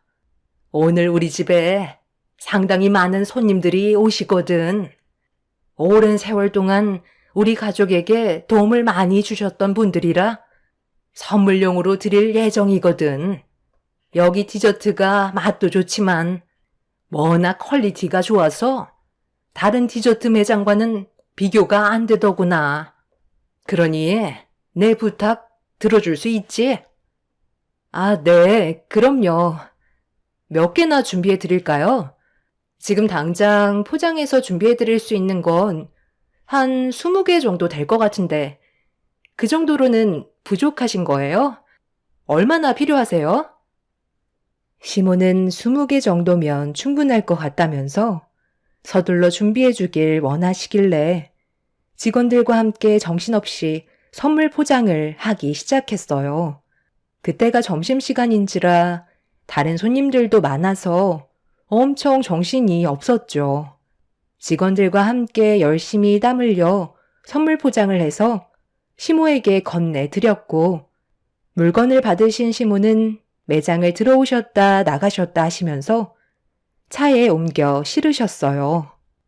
저는 결제 준비를 하려고 전날 것과 당일 주문건까지 총 60만 원을 결제해주면 될 것 같다고 말씀드리려 하는데 시모가 매장 문 앞에 서서 너무 급한 관계로 조금 있다가 한꺼번에 결제하겠다며 외상을 달아나 달라는 말 한마디 하시곤 금세 사라지셨어요.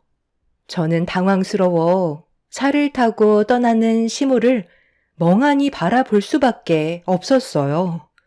결제하시는 거 시간이 오래 걸리는 것도 아니고 몇 초면 끝나는 건데 물건 받으실 시간은 있으시고 결제해 줄 시간은 없으시다는 거에 기분이 팍 상했었죠. 꼭 일부러 결제를 안 해주려고 하시는 것처럼 보였어요. 처음에는 결제를 해주셨기 때문에 믿고 기다리고 있었는데 계속해서 결제만 하시려면 도망을 치시려는 것 같아 어떻게 대처해야 할지 몰라 난감했었습니다. 결국 제 불만은 장기 출장을 떠난 예비 신랑에게 털어놓을 수밖에 없었어요.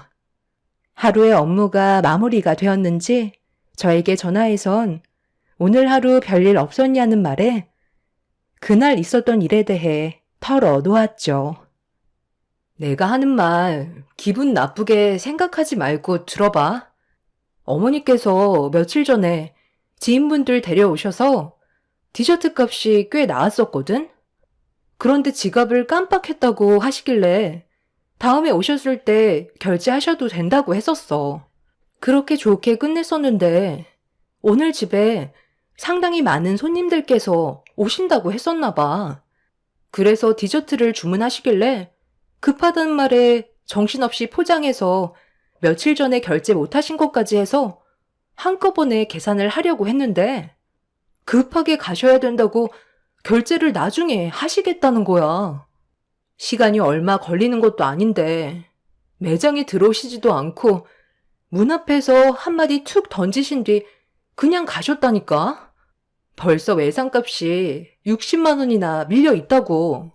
디저트 값이 적은 금액도 아니고 우리도 돈이 들어와야 문제없이 디저트를 원활하게 만들 수 있는데 어머니께서 계속 이런 식으로 행동하시면 내 기분이 어떨 것 같아? 지방 출장 가서 힘들게 일하고 있다는 거 내가 모르는 거 아니라서 최대한 내 손에 해결하려 했는데 이 문제에 대해 어떻게 생각하는지 좀 들어봐야 할 것 같아서. 미안해. 우리 엄마가 워낙 깜빡하는 성격을 가지고 있어서 내가 나중에 결제해 줄 테니까 마음 풀어. 그래도 엄마가 결제해 주겠다고 하셨잖아. 그래도 약속을 안 지키시는 분은 아니라서 며칠 뒤에 다시 매장에 방문하셨을 때 결제해 주실 거야. 좀 그러면 지금 당장 60만 원 계좌로 보내줄까? 아니 뭐. 자기 말대로 며칠 뒤에 오시면 그땐 결제해 주시겠지. 괜히 자기한테 결제 금액 받았다가 기분 나빠하시면 어떡해. 그래도 어머니 믿고 조금만 더 기다려 보도록 할게. 예비 신랑은 저에게 미안하다면서 난처해하길래 괜히 얘기했나 싶더라고요. 이 일 때문에 괜히 일하는데 지장 생길까봐 걱정이 되었죠. 그래도 제가 가진 고민에 대해 털어놓으니 마음은 좀 나아졌지만 시모가 앞으로 어떤 반응을 나타낼지 그게 제일 궁금했었어요. 두 번의 외상 문제도 그렇지만 저에게 미안하다고 하셨으면 외상했던 날 손님과의 시간을 보낸 뒤 전화 한 통 해줄 수 있는 건데 예비 시모는 연락 한 번 없으셨어요. 고마웠다는 문자 하나도 남겨주지 않아 서운한 마음은 점점 더 커지고 있었죠. 그렇게 또 며칠이 지난 뒤 잠깐 잊고 있었는데 그날은 예비 시모가 아닌 시동생이 누군가의 손을 잡고 저희 매장을 방문을 했어요. 알고 보니 여자친구를 데리고 왔더라고요. 근처에서 점심 식사를 하고 제가 디저트 가게를 운영한다는 걸 알고 구경이나 할 겸 찾아왔던 거였죠.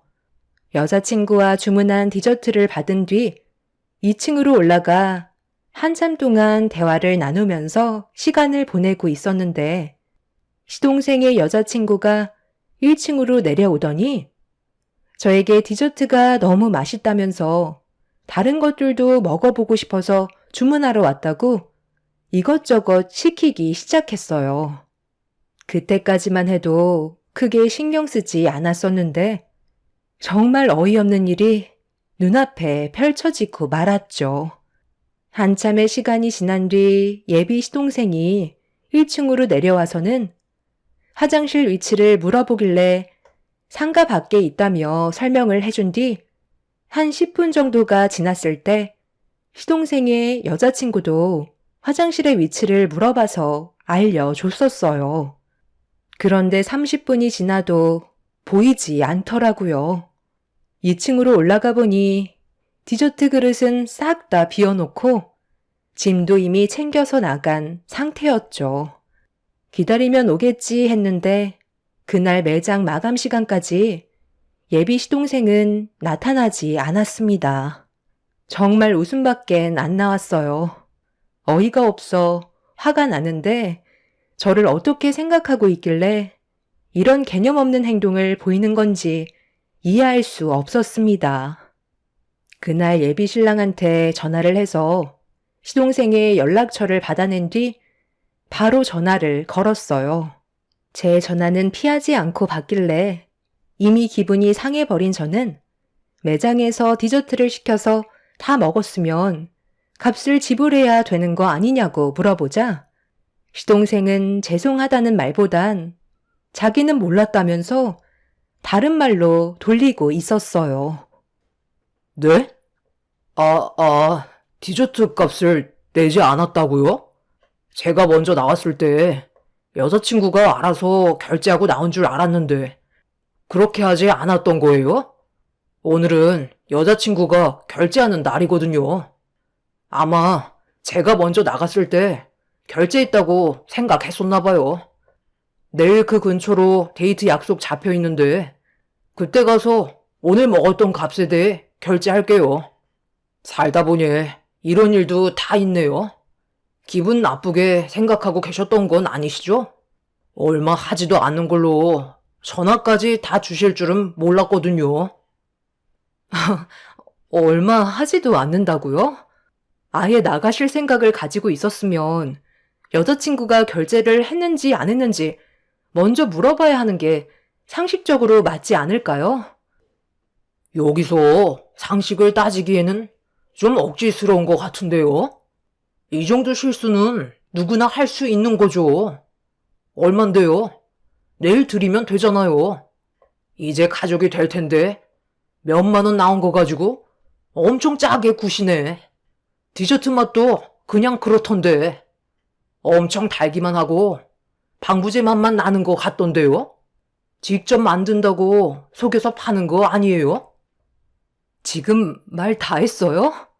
제가 잘못한 것도 아니고 결제를 안 하고 간 거에 대해 얘기한 것 뿐인데 가족이 될 거면 이 정도는 그냥 넘어가도 된다는 거예요? 예비 시동생의 말투에 너무 기분이 안 좋았었어요.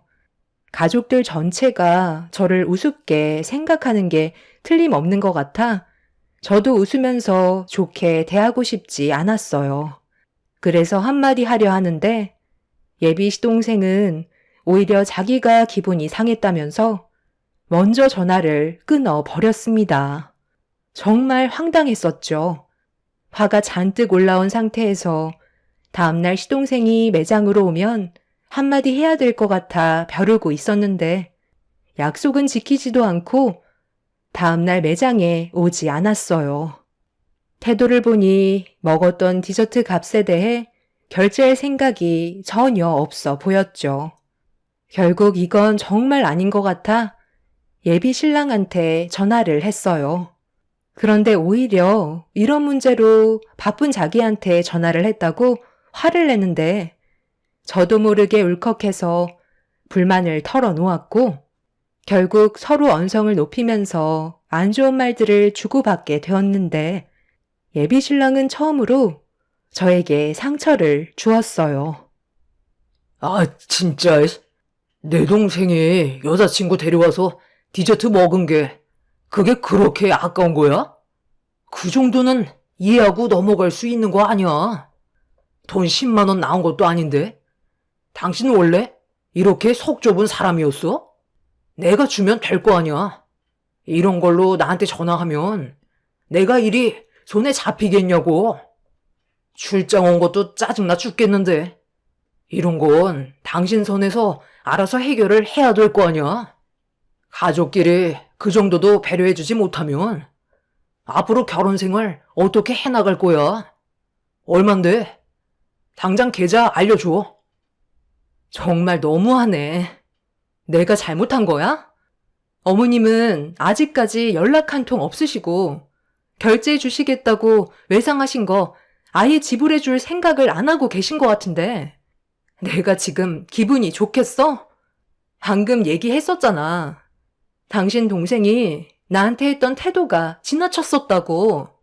죄송하다는 말 한마디 듣지 못했었고, 오히려 욕만 듣고 전화를 먼저 끊어버렸어. 이게 상식적인 행동이야? 당신 가족만 감싸는 건 맞지 않다고 생각하는데, 내 입장에서도 조금은 알아줘야 하는 거 아니겠어? 네가 이해를 못 해주는데 나한테 좋은 말이 나오길 기대하면 되겠냐? 계좌나 불러. 돈 붙여주면 될 거 아니야? 월 매출 5천 찍으면서 그 정도도 못 해주는 당신한테 정말 실망이다. 당신 오픈할 당시 힘들어할 때 내가 무상으로 도와주지 않았어? 그거에 대한 값이라고 생각하면 마음 편하잖아. 뭘 바라고 도와줬던 거야? 그리고 내가 무상으로 당신한테 도움 받았다고? 그때 도와준 거에 대해 고마워서 점심시간 때 회사로 찾아가 디저트 돌렸잖아. 그리고 당신은 출장 가기 전에 어땠는데? 맨날 아침마다 우리 가게 들어와 출근 도장 찍고 디저트랑 커피 한 잔씩 그냥 가져갔잖아. 그것만 해도 벌써 돈으로 따지면 얼마인 줄 알아? 그런데 내가 그것 가지고 지금까지 한마디라도 한 적 있어? 그만큼 나는 지금까지 배려만 하며 지내왔었다고. 그런데 나보고 속이 좁다고? 돈을 받아야 재료를 사고 매장을 운영할 수 있는 거잖아. 나랑 직원들이 땀 흘려서 봉사만 하려고 일을 하는 건 줄 알아? 당신 동생이랑 어머님께서 주시겠다고 말만 하시고 내 전화까지 안 받으니 어쩌겠어. 당신이 결제해 줘야지. 합쳐서 70만 원 지금 당장 입금해줘. 이건 일적인 문제이기 때문에 어쩔 수 없어. 예비 신랑은 당장 계좌 이체해 주겠다면서 전화를 끊었어요. 처음에는 좋게 풀려고 했지만 저에게 막말을 쏘아대다 보니 저 또한 기분이 좋지 않아 침착하게 대응을 하지는 못했어요. 제가 잘못을 했다면 이해하겠지만 그런 게 아닌데 왜 욕을 얻어먹어야 하는지 이해할 수가 없었죠. 그런데 바로 계좌 이체 시켜주겠다던 예비신랑은 시간이 지나도 결제 금액에 대해 계좌를 보내주지 않더라고요. 한참이 지나도 아무런 소식이 없길래 전화를 했는데 핸드폰은 꺼져 있었고 저를 아예 무시하는 행동을 보이고 있었죠. 결국 그날 해결된 건 아무것도 없었고 다음날 기분이 별로 좋지 않은 상태에서 매장을 오픈하고 힘겹게 손님을 응대하며 하루를 보내고 있었는데 아예 연락도 없었던 예비 시모가 매장 문을 열고 들어오셨어요. 이미 기분이 상할 만큼 상해버린 터라 마음에서 우러나오는 인사가 아닌 억지로 예비 시모에게 인사를 드렸습니다. 제 눈치를 살피면서 저와 개인적으로 대화 좀 하자고 자리를 만들고 싶어 하길래 2층으로 올라가 구석진 자리에서 서로 마주보고 앉았어요. 표정 관리가 되지 않은 상태에서 예비 시모의 시선을 회피하고 있는데 저를 보며 입을 여셨어요. 내가 저번에 결제해준다고 했는데 깜빡했지 뭐야. 내 아들한테 전화가 왔었다. 그래서 오늘 외상값 치르려고 왔거든. 우리 작은 문제를 일으켰었다며? 아휴, 정말 미안하다. 내가 대신 사과할 테니 우리 좋게 풀면 안 되겠니? 여기 카드 줄 테니까 우리 작은 아들이 먹은 것까지 한꺼번에 해주면 될 거야. 내가 빨리 해결해 줬어야 했는데 어른으로서 면목이 없다. 기분 상했다면 풀고 다시 예전처럼 웃고 지낼 수 있었으면 하는데 그렇게 해줄 수 있지? 어머니, 저희는 가게 운영을 해야 되기 때문에 자금이 돌지 못하면 여러 가지로 문제점들이 많이 생겨요. 당연히 알아서 주시겠죠. 제가 그런 것 하나 못 믿겠어요. 그런데 제 입장도 생각을 해 주셔야죠. 앞으로 이런 일 없었으면 좋겠어요. 여러 가지로 상처를 많이 받았지만 어머니께서 진심으로 사과하셔서 좋게 넘어가도록 할게요. 결제하고 다시 올라올 테니까 여기 잠깐만 계세요. 커피 한 잔 하실 거죠? 2번 다시 이런 일은 일어나지 않길 바랄게요. 예비 시모가 건네준 카드를 건네받은 뒤 1층으로 내려가 결제를 했는데 어이없는 문구가 나오더라고요. 카드가 정지되었다는 내용이었고 재차 몇 번 해봤지만 예비 시모가 준 카드는 거래가 정지된 카드였습니다. 뭐 하나 제대로 풀리는 게 없어서 기분이 좋지 않은데 왜 이런 문제가 계속 생기는 건지 답답하기만 했었어요. 다시 2층으로 올라가 예비 시모한테 거래가 정지된 카드라고 하자 몰랐다는 듯 당황한 표정으로 다시 집에 다녀와야 할 것 같다면서 다른 카드와 착각한 것 같다며 기다려달라고 하길래 한숨을 쉬며 예비 시모를 다시 기다렸습니다. 그렇게 한참 동안 시간이 지난 후 예비 시동생이 나타났어요. 그런데 여기에서 엄청난 일이 터지고 말았습니다. 등치가 산만한 남자들이 옆에 여자 하나씩 끼고 들어왔는데 1층이랑 2층을 전부 한 자리씩 차지하고 앉았어요. 시동생은 저에게 가까이 다가오더니 저 때문에 형한테 한 소리 얻어먹었다며 매출을 올려주겠다고 자기 친구들을 전부 다 데려왔으니 그렇게 좋아하는 돈 많이 벌고 부자 되라며 본인이 쏘겠다고 친구들한테 큰 소리 치며 매장에 있던 디저트를 싹 다 먹어 치워 없애 버렸습니다. 한 테이블당 음료는 기본으로 4잔씩 들어갔고 다른 손님들은 디저트가 순식간에 거덜나 없어져 버린 상태라 다시 돌아갈 수밖에 없었죠. 그렇게 한바탕 난리가 나고 시동생이 저에게 결제를 하려고 다가와 카드를 건네주면서 전에 먹었던 금액까지 전부 다 계산해주면 된다고 목에 힘을 빳빳이 들고 있길래 저는 아무 말 없이 카드를 긁었어요. 그런데 좀 전에 시모가 카드를 긁었을 때와 똑같이 거래가 정지되었다는 문구가 나타나 저도 모르게 짜증이 확 밀려왔습니다.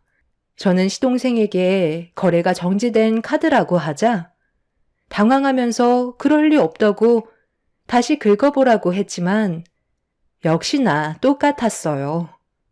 그런데 카드가 어디서 많이 본 카드길래 자세히 확인을 해보니 좀 전에 시모가 들고 있던 카드와 같은 거였고 어디서 났냐고 물어보자 집에 있었다는 어이없는 말을 늘어놓았어요. 결국 화가 머리끝까지 올라와 버린 저는 당장 결제 금액을 계산해 주지 않는다면 경찰에 신고하겠다고 화를 냈어요. 그러자 주변 사람들은 웅성거리기 시작했고 시동생은 집에서 다시 카드를 가지고 오겠다고 매장에서 나가려고 하길래 그 자리에서 경찰에 신고를 하게 되었죠. 시동생은 왜 신고하냐고 난리를 쳤지만 그 사람들의 장난에 더 이상 놀아나고 싶지 않았어요. 가족이 될 사이인데 이 정도 가지고 경찰까지 부르냐고 화를 내면서 저에게 대들길래 저도 가만히 있지 않았죠. 시동생은 어딘가에 전화를 했고 잠시 뒤 경찰이 옴과 동시에 시모가 급하게 매장 문을 열고 들어왔어요. 저는 이미 이 결혼은 의미 없다는 걸 인지하고 있었고 예비 신랑한테 파혼하자는 문자 한 통을 남겼어요. 그런데 정말 웃긴 건 예비 신랑이 출장 갔다고 해놓고 시모가 매장에 들어온 뒤에 잠시 뒤 뒤따라 들어오더라고요. 참, 당신 출장 갔다고 하지 않았어? 당신이 어떻게 지금 여기에 있는 거야? 올라오려면 아직 며칠 더 남지 않았나? 나 이런 식으로는 결혼 못할 것 같아. 파혼하자. 당신 태도에 너무 화가 나서 잠깐 올라온 것뿐이야.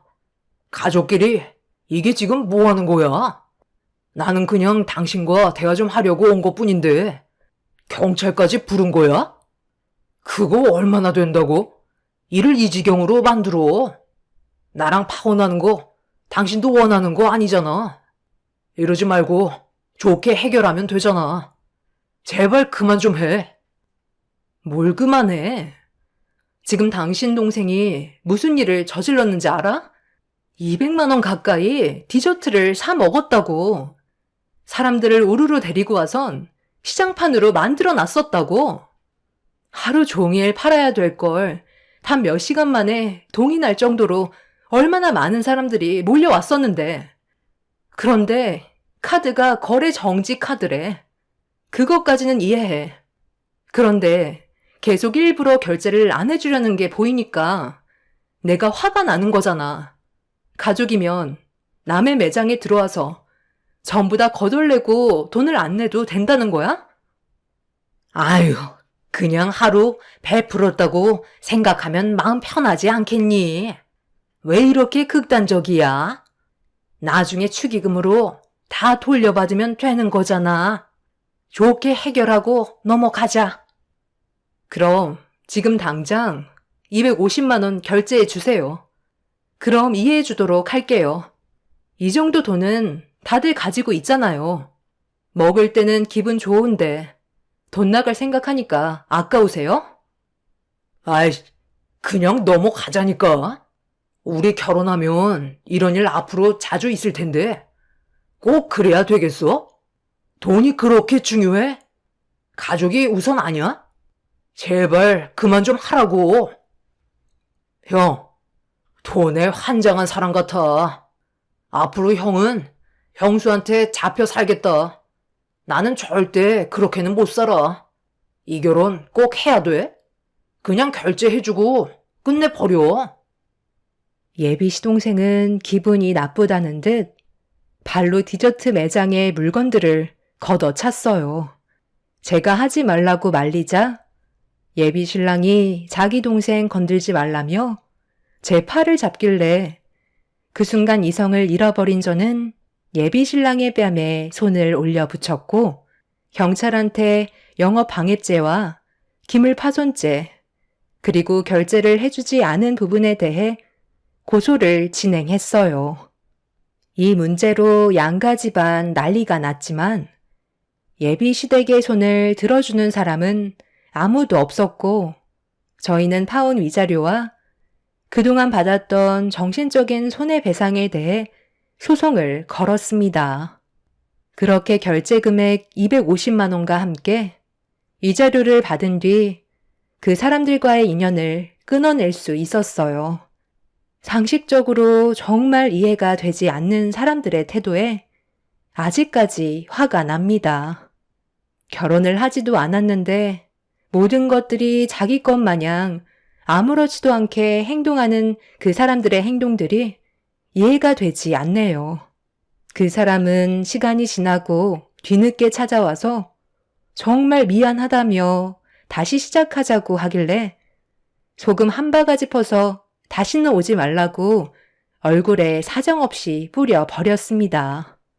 다시는 이런 사람들과 엮이지 않았으면 좋겠네요. 좋은 경험했다 생각하고 앞으론 좀 더 현명하게 처신해야 될 것 같습니다. 똥차 지나갔으니 앞으로 좋은 일만 생기길 바랄 뿐입니다. 제 사연 들어주신 분들 오늘 하루 좋은 일만 가득하시길 바랍니다. 감사합니다.